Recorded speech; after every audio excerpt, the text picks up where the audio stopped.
In this section, we would be covering the relational database model. Now, before we get on to studying the model in detail, let us just get ourselves familiarized with the terminologies. Now, let us have a look at this table. Now, whenever I look at this table, I can see a number of rows and a number of columns. So, this becomes a relation. I can define a relation as nothing but a table with columns and rows. Now, when I look at this row, this is nothing but a tuple. So, I can define a tuple as a row. Let's have a look at this column. This column becomes an attribute. Now, an attribute refers to a named column of a relation. So, the whole table with the number of rows and columns becomes a relation. Each row becomes a tuple. Each column becomes an attribute. Now, the values that are there under each attribute become the domain for that attribute. So, I can define a domain as nothing but a set of permitted values that each attribute is allowed to take. Now, for example, if our attribute is course name, as you can see, Informatica, SQL and SAP BO, these are the permitted values that this domain can take. So, that becomes the domain for that given attribute. Also, when I am talking of a relation, the ordering of the tuples and the columns is immaterial. So, if I place tuple 1 in place of tuple 2, it is not going to affect anything in the relation. Also, if the columns like course ID and course name get interchanged in the position, it is not going to affect the relation. There is one very important point that has to be kept into mind. Each tuple in a relation has to be unique. So, there cannot be identical tuples or rows in a table.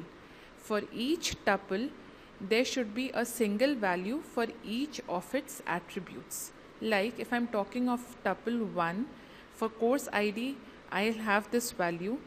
For course name, I have this value Informatica. The course fee is 20,000. Course duration is 5 days. I should have a distinct value for at least one of the attributes in the following tuple.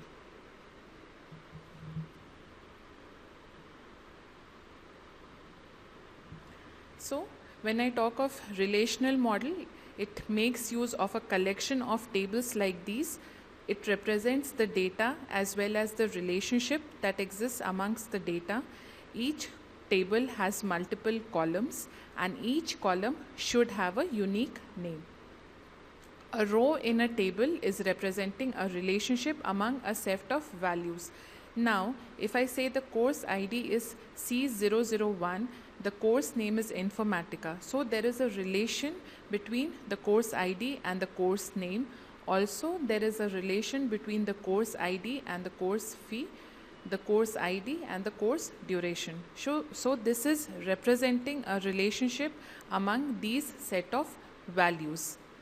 Since a table is a collection of such relationships, there is a very close correspondence between the concept of tables or relations and the mathematical concept of relations. So, the relational model is actually deriving its name out of this similarity with the mathematical concept of relation. When we are talking about relations, let us just get into the details of what is the concept of keys. We'll again take the same table or the same relation for our example. The first key that we would be looking into is the superkey. Now, I can define a superkey as a set of one or more attributes that, when taken collectively, allow us to identify uniquely a tuple in the relation. I repeat, a superkey is nothing but a set of one or more attributes which, when taken together, allows us to uniquely identify a tuple in the relation. Now, just let's have a look at this table. Can I find out any attribute which is helping us uniquely identify a tuple in this relation? As of now, all the attributes do that bit. If I take course fee, even that is unique If I take course duration, even that is unique. If I take course ID, that is definitely unique. Even if I take the course name into consideration, that also is unique. So my super key can be course ID, my super key can be course name, my super key can be course fee, course duration also. So this circle will show us the various super keys that we form. So course ID becomes a super key. Course ID along with the course name also becomes a super key. Now the concept is coming from relational algebra.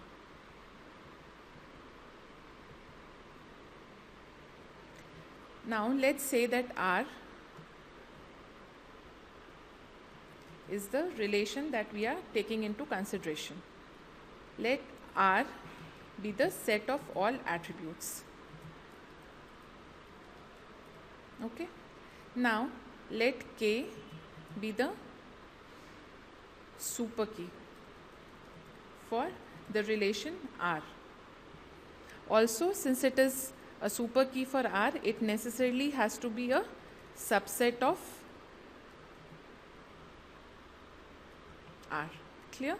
Now the concept of super key is such that if K is a super key, all the supersets of K also become the super key.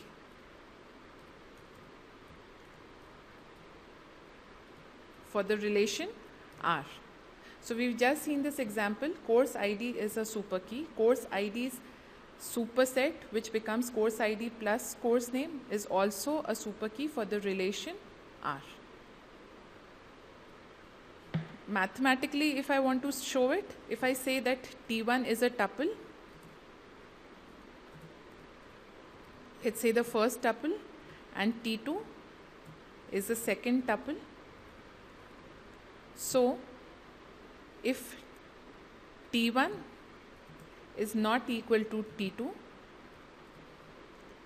then T1's the value for the attribute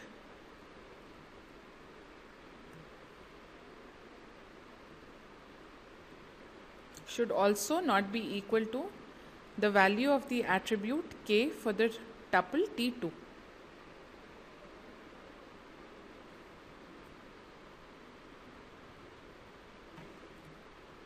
Clear? I'll just repeat it again. If I consider this whole table as a relationship defined by R, and let capital R be the set of all attributes, which becomes course ID, course name, course fee, and course duration. If I say K is a super key for R, in our example we are taking this as course ID.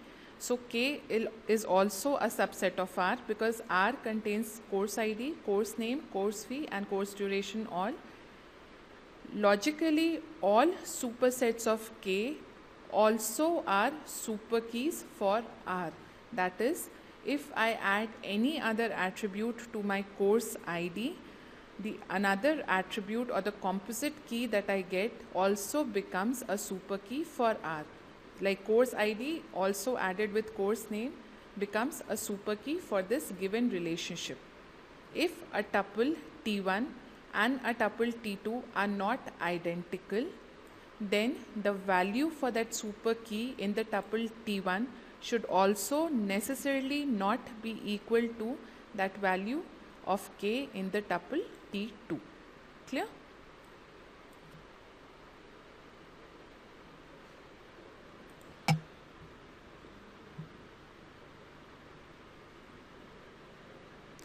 Now let's take the next key. We'll again take the same table or the same relation. Now what is a candidate key? A candidate key is nothing but a minimal super key. Now what do I mean by the word minimal? A minimal super key is one for which no proper subset is a super key. Now when I took course ID and course name, they put together definitely became a super key, but the subset course ID also was a super key.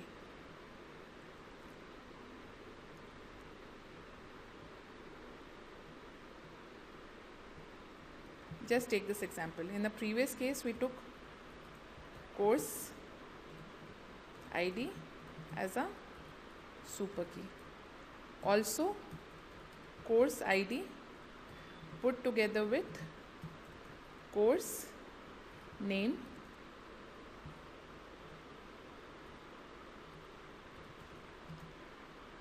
was also a super key.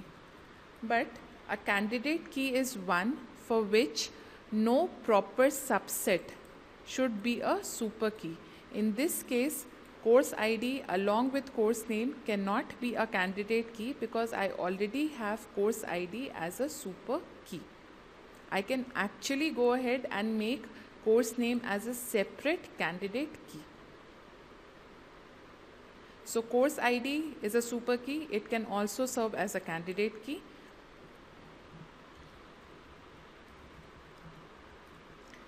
Course ID plus course name together is a super key, but they don't make a candidate key because the subset is already a super key. However, I can take this course name separately, and this can become my candidate key. So, candidate key is nothing but a minimal super key. A super key has to allow us to differentiate one tuple from the other.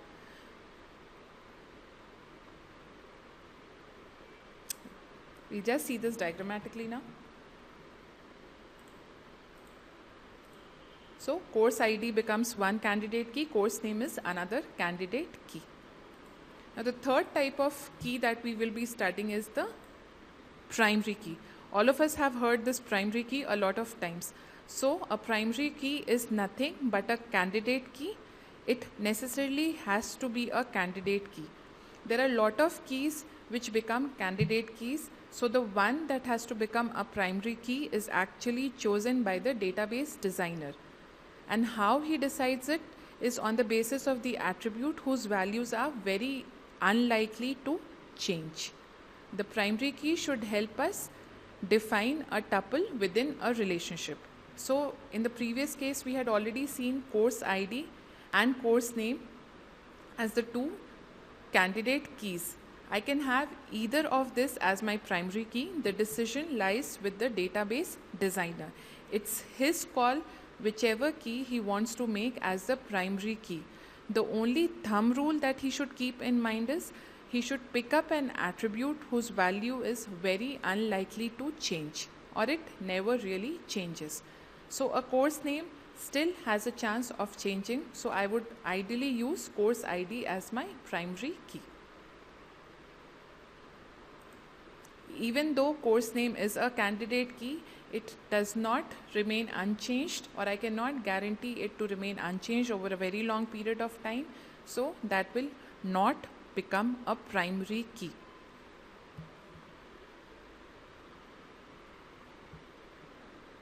Clear? Now let's move on to the next key, which is the foreign key. We'll again take this relationship, the course relation, and in this case we'll take another table. Now if you see this, the first table we've already seen has the course ID, course name, course fee and the course duration, where course ID is our primary key. In this second relation, we have the instructor ID, the instructor name, the course ID and the salary. Now we've already studied that relationship modeling does show a collection of tables and also relationship between these two tables. Now if we see the foreign key for this table is course ID.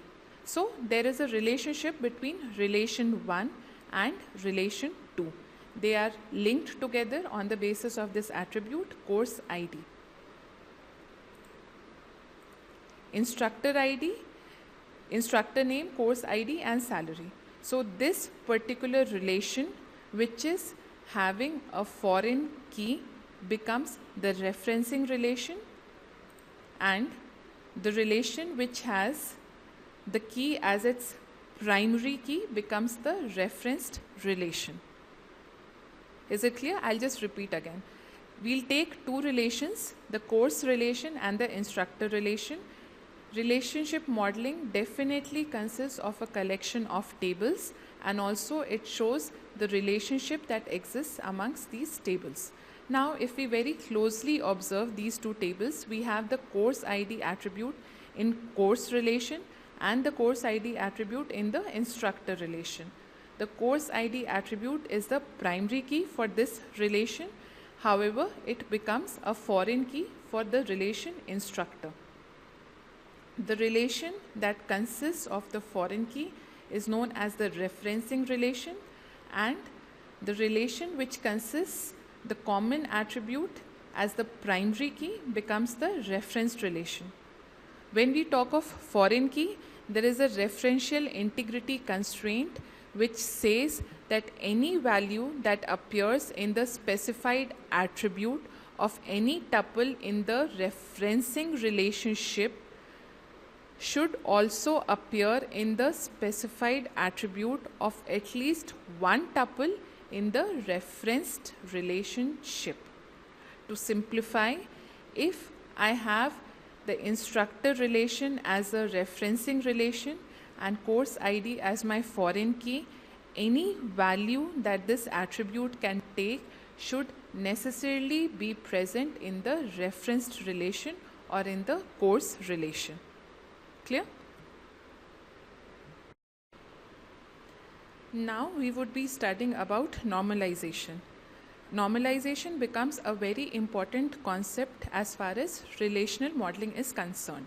Now, if we remember when we were studying what are the advantages of DBMS over FPS, we had mentioned a pointer as data redundancy and inconsistency. Now, normalization comes into the play only at that point in time.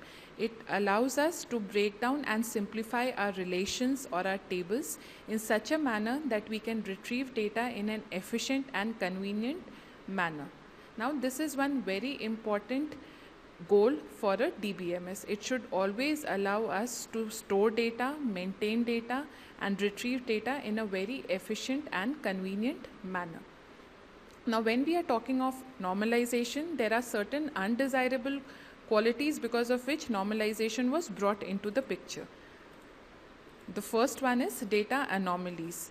Now, there are three different types of data anomalies: the updation, the insertion, and the deletion. When we talk of updation anomaly, there might be a case where we fail to update all the occurrences of a certain attribute because of the repeating value problem. Now, we can say that if one certain record exists in multiple places, it might just so happen that we are unable to update at each and every location, which results in anomalous data. When we talk of insertion anomaly, this is a case which exists when one is prevented from inserting certain data because of certain type of constraints. We've just looked into referential integrity constraint. Now, I cannot have a value for an attribute in my referencing relation unless and until that attribute's value exists in the referenced relation. This is just talking of one type of constraint. There are innumerable constraints, and whenever an insertion has to happen, all these constraints are kept into mind. So this might result in an insertion anomaly. When we talk of deletion anomaly, we might end up losing data inadvertently because I am trying to remove some duplicate attribute from a customer's data. To say that whenever a deletion has to happen, it should not give us any anomalies. It should not result in losing out on any important data. Now let's look at the next undesirable quality, which is data redundancy. Whenever there is data repetition, it results in unnecessary data storage space requirement, and it also leads to reduced query execution time. So normalization comes into the picture and it helps us remove both these undesirable qualities. Now when we talk of normalization, it is a step-by-step process and it takes us through various levels of simplification starting at the first NF or the first normal form. Moving on to the second NF or the second normal form, the third NF or the third normal form, the BCNF or the Boyce-Codd normal form, the fourth NF or the fourth normal form, and the fifth NF or the fifth normal form. Now, as we move up the ladder, the dependencies decrease and the simplicity increases. So, normalization helps us to remove undesirable dependency at each level of simplification of the table. Now, the first normal form that we would be seeing is the first normal form or the 1NF. Now, let's look at this table. Can you find out something interesting? Yes, the record belongs to the same customer but having 3 different phone numbers. One probably might be the landline, one is the mobile, and the other might be the fax line. So I see that there is a lot of data redundancy or lot of repetition of data happening in this table. The only attribute value that is changing is the phone attribute. So this becomes a repeating group or a repeating attribute. There are multiple values for a single occurrence of this attribute. In order to simplify this table, we would have to take certain steps.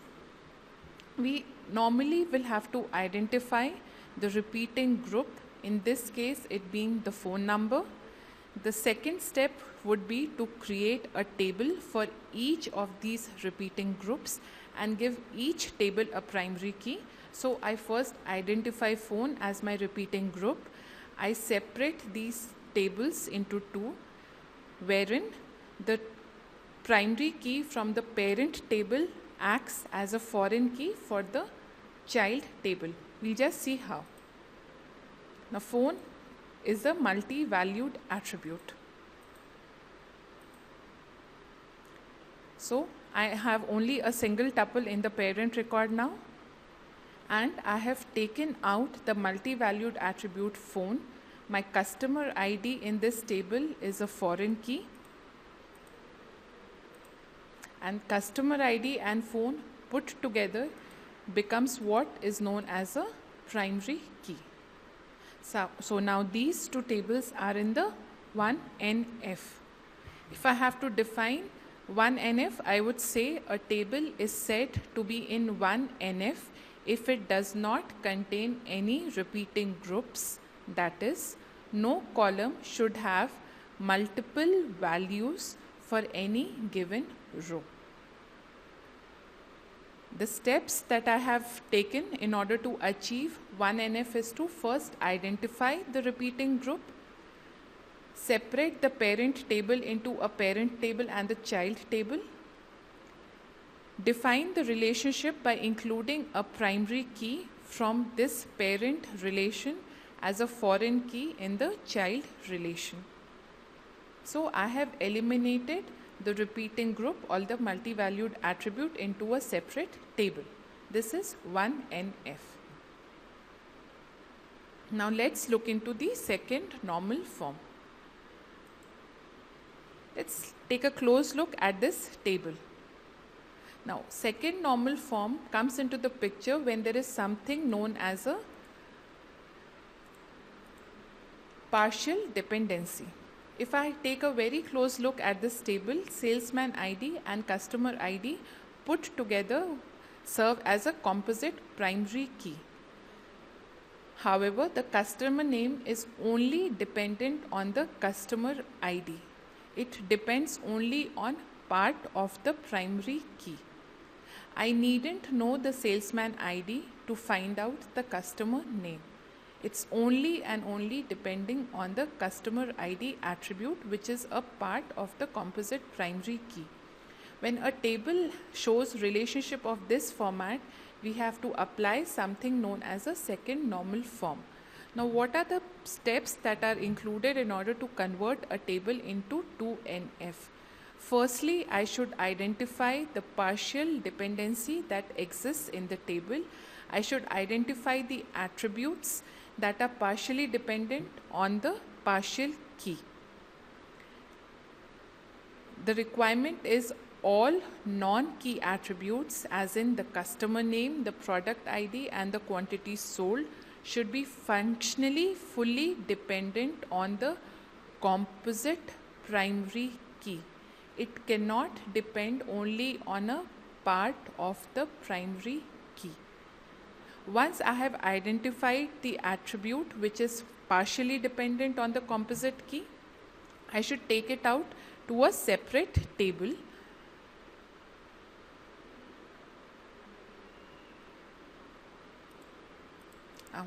We'll have a look at the tables here. The customer name was partially dependent on the customer ID. So I have removed the partial key dependency here. I have removed that customer name attribute. I have pulled it and put it into another table. Now my customer ID and customer name have been put into a separate table. Here customer name is completely and fully dependent on the primary key customer ID, and if you have a look at the first table, the salesman ID, customer ID put together form the composite key.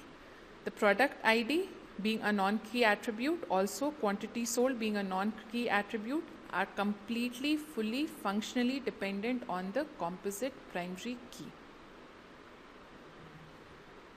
Clear?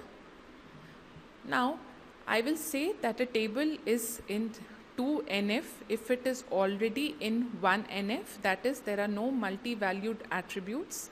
Also, every non-key attribute is fully functionally dependent on the primary key.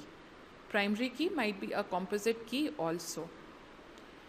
Now, 2NF, logically, if you see, it only applies to tables where there is a concatenate primary key, as in the primary key contains more than one attribute. That is the only case where a partial dependency would arise.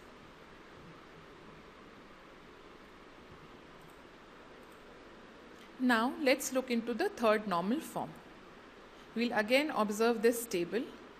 It has the employee ID, the employee name, the designation, the department ID, the department name, and the department location.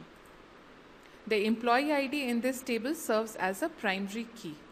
Now, if I see, does the department name depend on the employee ID? No.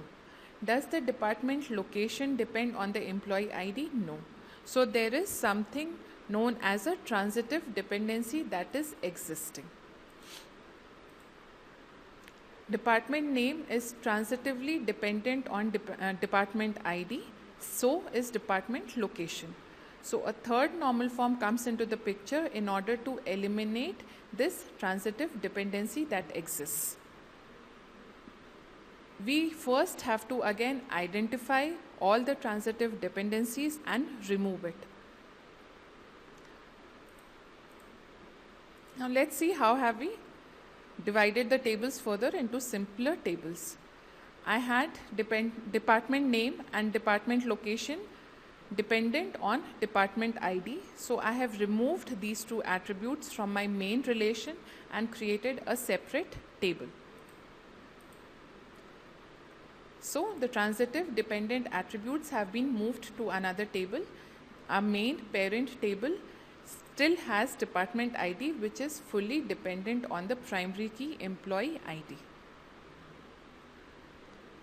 Now I can say a table is in 3NF if it is already in 2NF, that is, I have eliminated any partial key dependencies and every non-key attribute is fully and directly dependent on the primary key, the whole primary key and nothing but the primary key.